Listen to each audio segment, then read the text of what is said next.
Es Mini Salvavidas, un espacio para hablar de salud mental.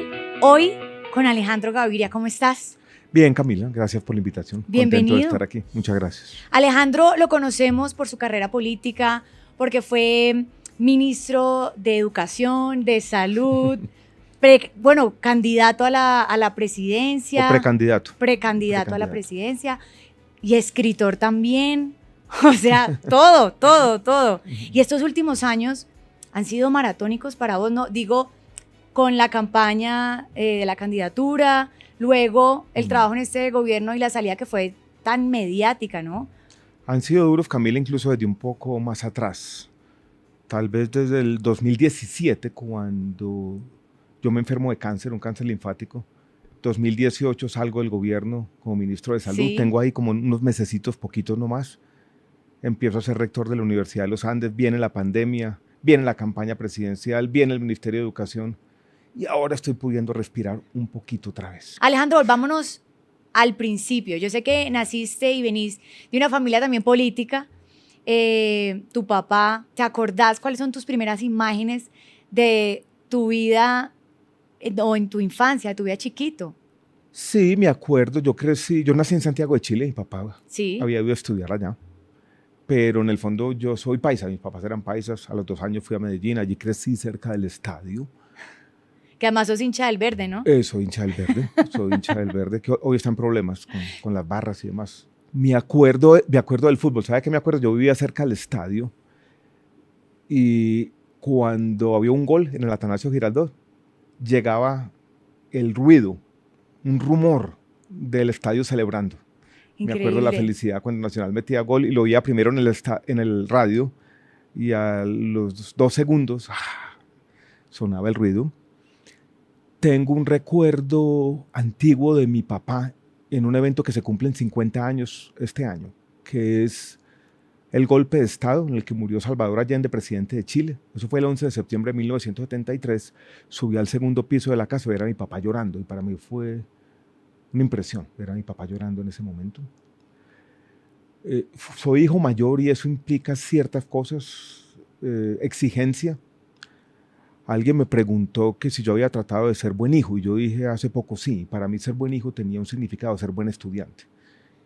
O sea que fuiste súper buen estudiante. Fui buen estudiante, sobre todo en bachillerato, en primaria no tanto. Me gustaba el fútbol también bastante, en primaria era más dedicado como a otras cosas. Y eso me marcó un poco en el colegio, como esa exigencia, ese tema de tener que ser buen estudiante y tener que... Para ser buen hijo, además. Para ser buen hijo, lo asocié siempre.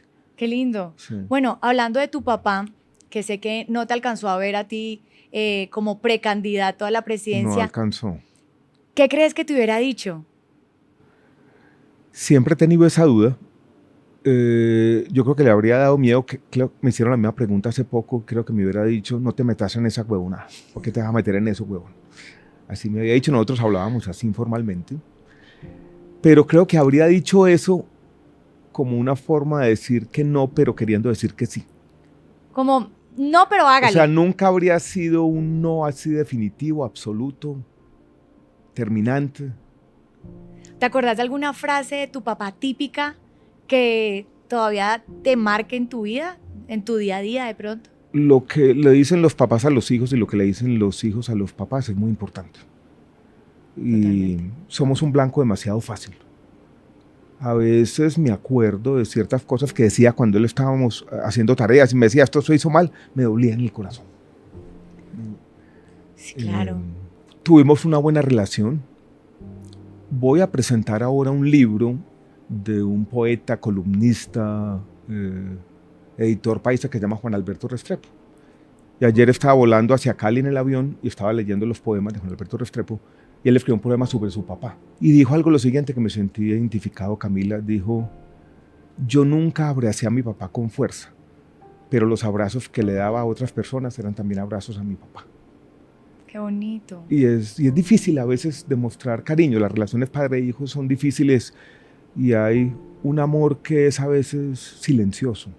Y yo creo que en el fondo eso me pasó. Debió haber, de parte y parte tal vez, debió haberle dicho más que lo quería de pronto él también. Cuando mi papá muere en el año 2019, yo me acuerdo que a los 2 o 3 meses yo voy a Medellín. a organizar algunas de las cosas. Y me recogió una persona que había trabajado con mi papá en la Universidad AFID de Medellín. Estábamos conversando los dos y el hombre me dijo, su papá sí lo admiraba mucho a usted, hermano. Me lo decía todo el tiempo. Y yo le dije, ¿sabe que nunca me lo dijo? Es que a los papás les cuesta Les decirle cuesta, a uno ¿no? Y de eso. parte y parte, es verdad. berraco, Camila. Pero ¿cómo es tu relación con tus hermanos, con tus hijos, con tu esposa, con una vida tan movida, tan ajetreada como es la tuya? Bien, pero nosotros hemos tenido una vida tranquila, familiar. Para mí la familia es muy importante. Somos 4 hermanos, yo soy el mayor. Ana María, la segunda mujer. Después Matías y Pascual, mis 2 hermanos menores. Tenemos una muy buena relación.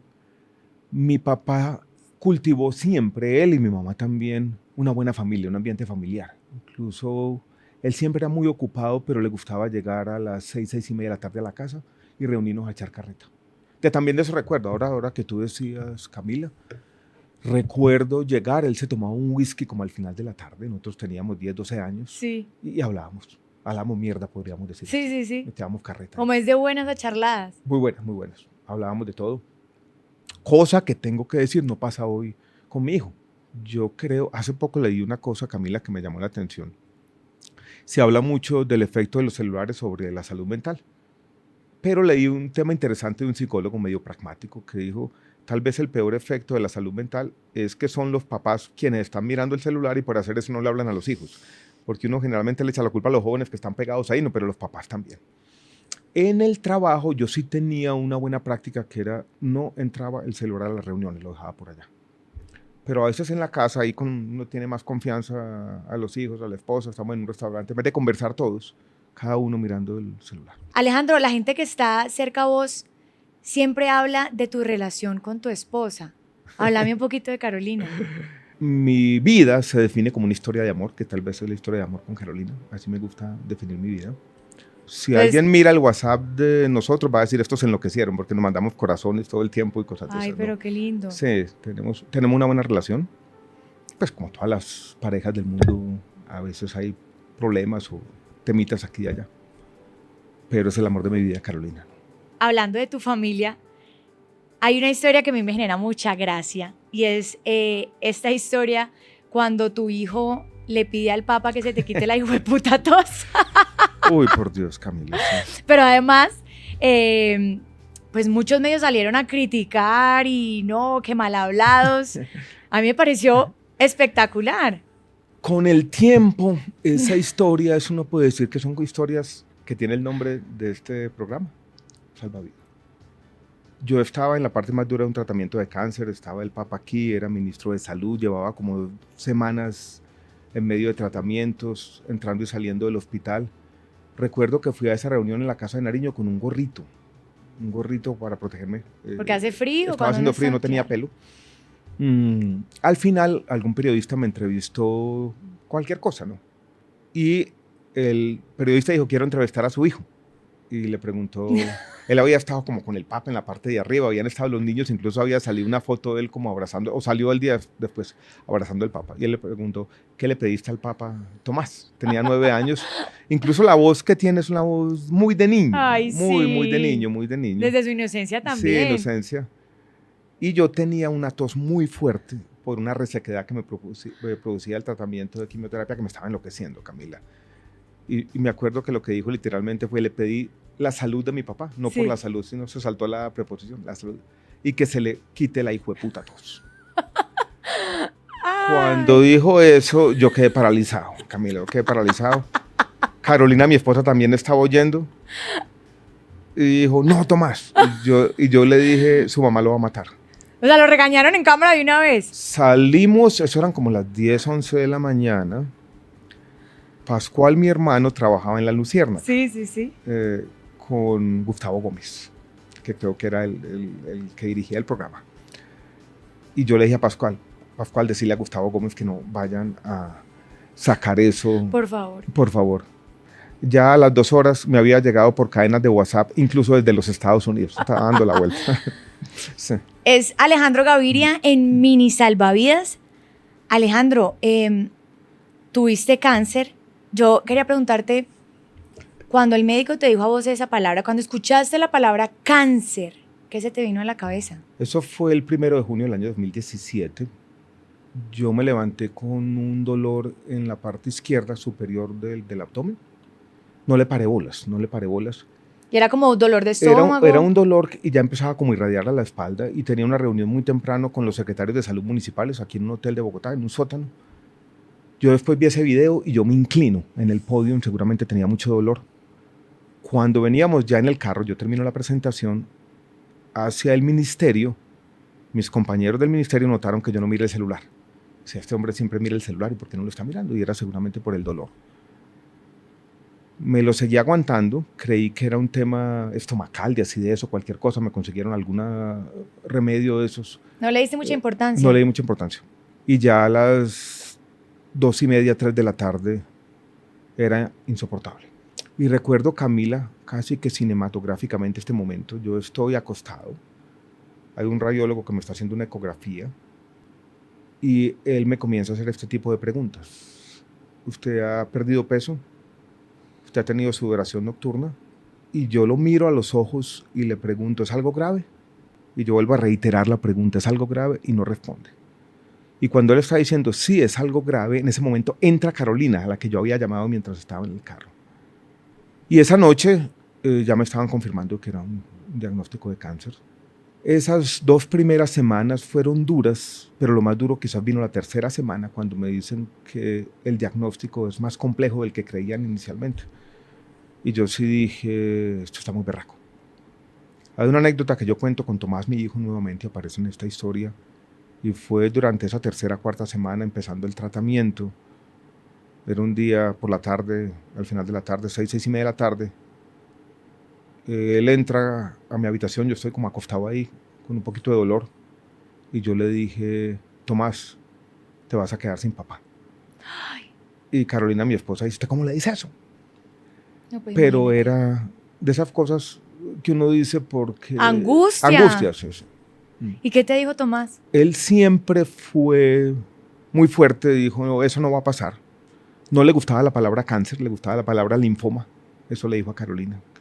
Que suena mejor, la verdad. Suena mejor, sí, suena mejor. Bueno, Ya pasaron 5 años. ¿Y cómo te sentís ahora? Yo me siento bien. Hay una cosa que odio, sí, Camila, y es cuando me hago el examen de seguimiento y entonces uno le dice, mañana al otro día le voy a mandar por correo electrónico el resultado en un PDF, sí. Y uno abre el correo electrónico y tiene que hacerle clic al PDF. La última vez fue en octubre del año pasado y yo dije, no me voy a volver a hacer ningún examen más. Como que no quiero volver a repetir ese momento. Bueno, ahorita que estás hablando que te declaraste o que te confesaste agnóstico, ateo y demás, cuando te enfrentaste al cáncer, a esta enfermedad, ¿en algún momento rezaste? Yo había leído a un poeta venezolano que me gusta leer, que decía, la poesía es esa última religión que le va quedando a los hombres. Y a mí siempre me ha gustado la poesía, pero en esa época encontré 2 o 3 poemas que para mí eran mi forma de rezar, que es habitar el mundo, tener plena conciencia de la finitud, podríamos decirlo así, repasar la historia de amor con mi familia y celebrar la vida. Sí, justamente te iba a preguntar eso. Yo te he escuchado varias veces decir que tus oraciones básicamente son la poesía, ¿no? Siendo así, ¿cuál vendría siendo esa poesía que podría ser tu Padre Nuestro? Que te repetís todos los días y que te sabes de memoria. Hay una de un poeta venezolano que se llama Lo Nuestro. Vamos a ver si me acuerdo. Dice algo así. Solo trajimos el tiempo de estar vivos entre el relámpago y el viento. El hoy, el grito delante del milagro. La llama que arde con la vela, no la vela. La nada de donde todo se suspende. Eso es lo nuestro. Wow. ¿Vos alguna vez has escrito poesía? Podríamos decir que sí, aquí y allá. A veces pongo ahí en Instagram, por ejemplo, reflexiones que uno podría llamar que son poesía en prosa o algo así. ¿Cómo es tu relación con la muerte? ¿Le tenés miedo? Le tengo miedo. Le tengo miedo a la nada. Creo que esto también lo dijo algún poeta, esta idea de la vida que es como un pequeño paréntesis entre la nada y la nada.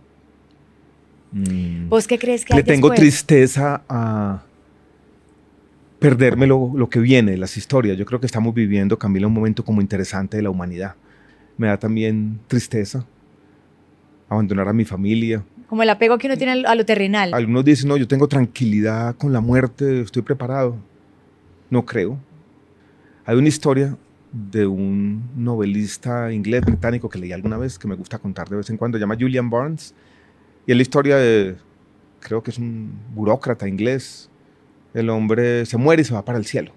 Y el cielo, Camila, es como lo pintan. Las mejores fiestas, las mejores comidas, las mejores conversaciones, todo lo mejor, ¿no? Y el hombre lleva 6 meses feliz en esa vida. Y ve en algún momento que hay como una montonera, un grupo de gente alrededor de quien administra el cielo. Siempre tiene alguien que administrar cualquier cosa. Y hay como una pared con un pequeño botón. Y este pregunta, ¿eso qué es? Porque está todo el mundo aquí. Y digo, ese es el botón que usted presiona y ahí sí se va para siempre. Esto se acaba. Y pregunta a esta persona que lleva 6 meses en el cielo, ¿alguien lo ha presionado alguna vez? Y dice, todo el mundo termina presionándolo. La vida, si dura por siempre, no tiene sentido. Y la finitud es lo que nos hace valorar la vida de alguna forma, ¿no? Yo obviamente tengo que hablar contigo de salud mental, y mi pregunta es, ¿por qué crees que en esta generación se ha disparado tanto los trastornos mentales? No sé si ahorita se ve más, se conoce más, no sé, pero sí ha habido un índice en esta generación de mucha más enfermedades yo creo que hay un mentales. poco de eso, de más conciencia de los problemas de salud mental, pero también creo que hay indicadores objetivos que muestran que también hay una mayor prevalencia o incidencia o hay mayores problemas. Hablamos de las redes sociales hace un rato, yo creo que tienen algo que ver. Yo creo que estamos, Camila, también en un momento de un cambio generacional, en una transición. Hay un mundo que se está agotando y otro que no hemos construido, y eso hace que los jóvenes tengan mayor ansiedad. Yo tuve una conversación con mi papá ahora que hablábamos de eso. Tendría yo 15 años y él me dijo, para que usted le vaya bien en la vida, tiene que ser un buen profesional. Y mi vida iba a ser parecida a la de él. Usted va y estudia una carrera, es más o menos un buen estudiante, es un ingeniero, un abogado, un médico, ¿no? Y eso le va a ir bien. Hoy eso no lo sabemos, hay mucha más incertidumbre. Hoy estamos diciendo, ¿van a existir las profesiones como las hemos concebido? La crisis climática, ¿a dónde nos va a llevar? ¿Cuál va a ser ese nuevo mundo? Y yo creo que esa incertidumbre sobre el futuro, sobre todo en los jóvenes, está generando también problemas de salud mental. Yo creo que la generación actual, tu generación, Camila, tiene una ventaja sobre la nuestra. Ustedes no están dispuestos a tolerar lo que nosotros toleramos, por ejemplo. Ciertas injusticias, estas características más chocantes de la sociedad. Y eso genera también más ansiedad. Sí. Hay una serie de razones, y la pandemia yo creo que también agravó toda esta vaina. Porque la pandemia hoy, Camila, deberíamos ser conscientes que en retrospectiva las medidas que se tomaron en la pandemia, ese confinamiento tan largo, ese cierre de escuelas y colegios, eso fue una locura. Eso fue una locura. Y se me despertaron, Camila, mis instintos como libertarios y anarquistas. Ok. Como decir, yo me acuerdo que había, no sé si te acuerdas, que había ese tema, un día para hombres y otro para mujeres. Sí. Y yo salí un día de la mujer, yo creo que mi esposa no estaba, necesitábamos comprar cualquier cosa, no teníamos cómo almorzar. Y yo salí y había en el parquecito al lado de mi casa, como nadie salía, había como un gavilán. El gavilán estaba encima de una tórtola, la había matado. Una imagen un poco medio apocalíptica, y yo le tomé una foto. Le tomé una foto a eso y la puse en una red social. Y miren lo que encontré. Y alguien dijo, ¿y usted por qué está afuera si hoy es el Día de las Mujeres? Y yo ya me emberraqué y dije, pues denúnciame a la fiscalía, hijo de puta. Tranquilito. Bueno, vos has confesado en algún momento una historia sobre el consumo del LSD. En ese libro que escribí durante la pandemia, Otro fin del mundo es posible, ahí, en el capítulo 8, confieso eso. Confesás esa experiencia, pero te quería preguntar justamente porque personas que han tenido enfermedades mentales o enfermedades como tal, han visto que han tenido beneficios consumiendo algunas sustancias psicoactivas. Ahora, primero, te quiero preguntar sobre tu experiencia y luego que me contés ¿Cómo ves este uso de las sustancias psicoactivas para esto? Sobre lo segundo, yo no soy psiquiatra y te voy a contar lo que yo he leído de manera un poco breve, porque es un tema complejo. Sí, sí, sí. Sobre lo primero, yo había escrito este libro sobre un escritor que fue muy importante en el siglo XX, murió el mismo día que mataron a John F. Kennedy, por allá en noviembre del año 1963, Aldous Huxley. Algunos de quienes nos están oyendo o viendo, quizás leyeron en el colegio, en la universidad, Un Mundo Feliz, que es un libro, lo que llaman ahora una distopia, ¿no? Una historia en el futuro de pesadilla, porque hay una especie de personas que han perdido el alma. Yo lo llamo un hedonismo sin alma, ¿no? Y esta persona, Aldous Huxley, escribió en el año 53, si mal no recuerdo, un librito que llamaba Las puertas de la percepción, que era su experiencia con el peyote, que es una sustancia psicodélica. Es un libro muy conocido y yo he estado en el debate sobre la política antidrogas mucho tiempo, quitando el estigma y tratando de tener una política razonable después de 50 años de fracasos de la política antidrogas. Y tenía 7 capítulos escritos, y a mí no me gustan mucho como los números primos, y yo dije, no, me tengo que escribir el capítulo 8º de este libro, esto no puede tener 7 capítulos, tiene que ser 8. Y yo dije, voy a escribir un capítulo que haga como un paralelo entre la experiencia que tuvo este man que describe en Las puertas de la percepción y la que yo pueda tener. Entonces venía el problema de cómo conseguía yo esa sustancia, ¿no? Como yo había trabajado en esos temas, conocía personas... a un dealer. A un dealer, psiquiatras. Yo me acuerdo que en esa época estaba todavía rector de la Universidad de los Andes cuando estaba pensando en esto. Y el man llegó y me dijo, doctor, le tengo la sustancia. Y yo bajé, él me la entregó y la puse ahí en el cajón de las medias por un tiempo largo, hasta que llegó el día de escribir ese capítulo. Y fue un sábado por la tarde. Quienes desde por allá de los años 60 siempre han insistido mucho el set and setting, ¿no? Que uno tiene que estar preparado. Sí. Esto no es un tema de una rumba. Ni para tomárselo por la ligera. Es una terapia. Entonces, sí, y tuve una persona que me dijo cómo hacerlo, mejor dicho, un terapista. Y yo lo hice. Primero es el tema de los sentidos agudizados. No tuve, dijéramos, una experiencia mística y un viaje así de eso revelador, que algunos cuentan, pero sí aprendí algunas cosas sobre mí mismo, que incluso se conecta con la primera parte de la conversación, con ese tema de exigirse demasiado. Recordé un evento en el colegio de un día del idioma, cuando yo tenía que recitar un poema, hablando de poemas nuevamente, y yo salía del auditorio, se me olvidó el poema, me reí, no fui capaz de hacerlo bien, y encontré a Camila que nunca me había perdonado. Cosas como esas, ¿no? Impresionante, que ahí ¿no? quedaba esa vaina, ¿no? Se carga uno de esas inseguridades. Sí, que carga uno de esas, exacto. Encontré eso. Siempre, estas drogas no son como el alcohol que lo desinhibe a uno, no, uno es siempre consciente. Y no es que genere adicciones. Hoy en día, las sustancias, la psilocibina, que es la sustancia activa en los hongos mágicos, o el LSD, que es una droga sintética de un hongo del centeno, o el yagé y el ayahuasca, que son sustancias parecidas.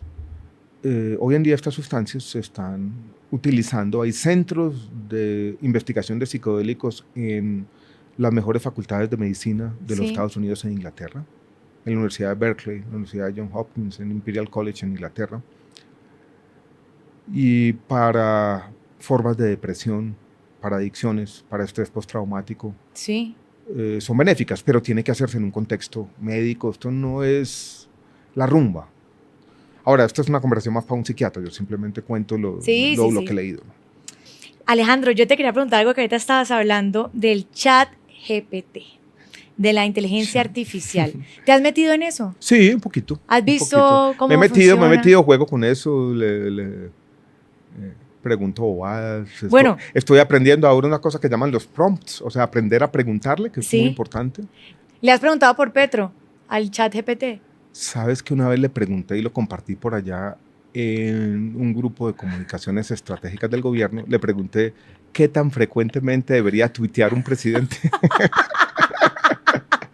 Y fue muy regañón, decía algo así como, el presidente debe tuitear con mucha rigurosidad. Cualquier cosa que ponga en Twitter es un pronunciamiento público, debe hacerlo con brevedad. He dicho que no mucho. Mejor dicho. No ha hecho caso. Exactamente.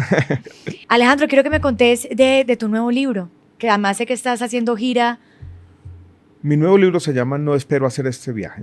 Es un libro sobre dos cosas, sobre una anécdota literaria de un escritor que fue uno de los escritores más notables del siglo XX, Stefan Zweig. Él se suicidó, era judío. En la Segunda Guerra Mundial su mundo se perdió. Él escribió incluso un libro que se llama El mundo de ayer, que es autobiográfico de cómo el nazismo acabó con la cultura, con su generación, con su forma de vida. Sale huyendo de Austria en el año 34, se refugia en Londres, de allí tiene que salir también en la guerra, se va a Brasil con su segunda esposa, es allí primero una celebridad, pero se va aislando, comienzan a llegar rumores del Holocausto. Estaba lejos de su biblioteca, estaba lejos de sus amigos, estaba lejos de su mundo. Y el 22 de febrero de 1942 se suicida. Pero antes del suicidio, que fue un día domingo, el día sábado en la noche, en la última conversación que tuvo en su vida, contempló la idea de venir a Bogotá para salvarse, podríamos decirlo así. Porque todo se conecta. El ministro de Educación de la época, Germán Arciniegas, en Colombia lo había invitado a su posesión, le dijo, venga a vivir aquí. Entonces cuento esa historia nos conecta con otras personas que vivieron la guerra, humanistas los llamo yo. Germán Arciniegas, un grabador o artista plástico belga que se llama Franz Maserel, y Walter Engel, que fue un crítico de arte, el primer crítico de arte moderno que tuvo Colombia. Y es una historia sobre eso, sobre el humanismo en épocas de locura. Y tiene una reflexión sobre este momento, haciendo una analogía con los años 30 del siglo pasado, en los cuales una tecnología de comunicación, la radio, permitió el ascenso del nazismo y el fascismo y enloqueció a la gente, nos llenó de odios artificiales, nos hackeó el cerebro, y cómo las redes sociales podrían estar haciendo lo mismo ahora. Que además también se conecta un poco con eso que hablamos ahora, con la salud mental. Completamente. Es Alejandro Gaviria en Mini Salvavidas. Alejandro, muchas gracias por estar aquí. No, gracias. Por tomarte el tiempo, por compartir un poquito de todo. Gracias Camila por la invitación. Gracias Camila por la invitación y sigan adelante. Muchas gracias. De nuevo me gusta este concepto del Mini Salvavidas. Fuerte abrazo y abrazo a los oyentes.